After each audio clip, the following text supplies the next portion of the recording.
Pour son 5e débat depuis la mi-janvier, Emmanuel Macron a choisi aujourd'hui une ville de banlieue, Évry, dans l'Essonne. Il est allé à la rencontre des élus de ces communes qui se sentent délaissés, surtout depuis l'abandon du plan Borloo l'an passé. Nous avons suivi le maire de Grigny, bien déterminé à expliquer sa réalité au chef de l'État. Reportage Alexandre Pérou, Denis Basson-Pierre. Grigny, dans l'Essonne. 29 000 habitants et un taux de pauvreté qui dépasse les 45%. Dans cette banlieue populaire, peu de gilets jaunes et peu d'implication dans le grand débat national. La population n'y croit pas vraiment. Ça ne sert à rien. On n'aura pas de retombées, je pense pas. Il y aura peut-être des aboutissements, mais pas surtout. Peut-être, hein.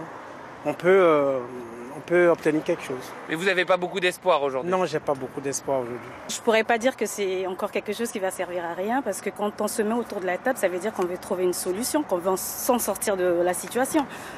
Pourtant, cet après-midi, Monsieur le maire participe à la rencontre avec le président de la République.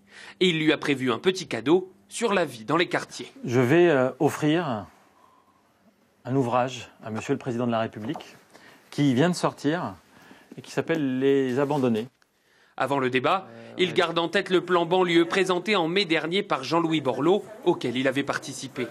Un rapport balayé d'un revers de main par Emmanuel Macron, un souvenir encore douloureux. Ça restera une trace indélébile parce que nous avons réussi à créer un consensus national avec tout l'arc politique français. Alors, est-ce que c'est une séance de rattrapage aujourd'hui? Je l'espère. Pour son intervention, Philippe Rio a donc décidé de porter directement la parole de ses concitoyens au président de la République.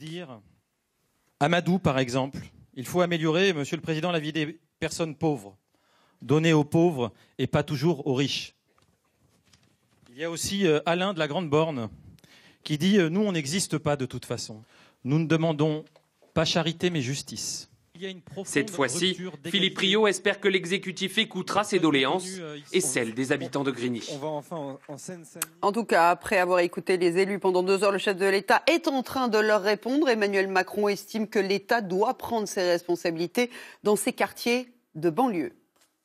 Moi, je n'ai jamais abordé le sujet des quartiers, le sujet de la politique de la ville, qui est d'ailleurs un concept qui est ambivalent parce qu'il donne le sentiment qu'on est enfermé.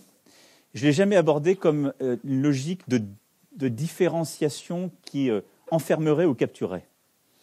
On a besoin d'avoir des dispositifs parfois un peu plus volontaristes, simplement parce que c'est ce qu'on doit à ces territoires et aux personnes. À Évry, dans l'Essonne, on retrouve Caroline Mode. Bonsoir Caroline, le chef de l'État dit entendre l'injustice sociale. Il ne reviendra pas sur l'ISF, mais serait prêt à repenser le système des niches fiscales. Eh bien oui, Carole, exactement. La réduction des niches fiscales, c'est l'une des suggestions les plus populaires dans le grand débat. Bercy planche donc en ce moment sur cette hypothèse pour taxer les plus riches. Ce matin, Gérald Darmanin, le ministre des Comptes publics, propose de réduire les niches fiscales en diminuant leur plafond global ou par exemple en les mettant sous condition de ressources afin qu'elles puissent profiter aux classes moyennes.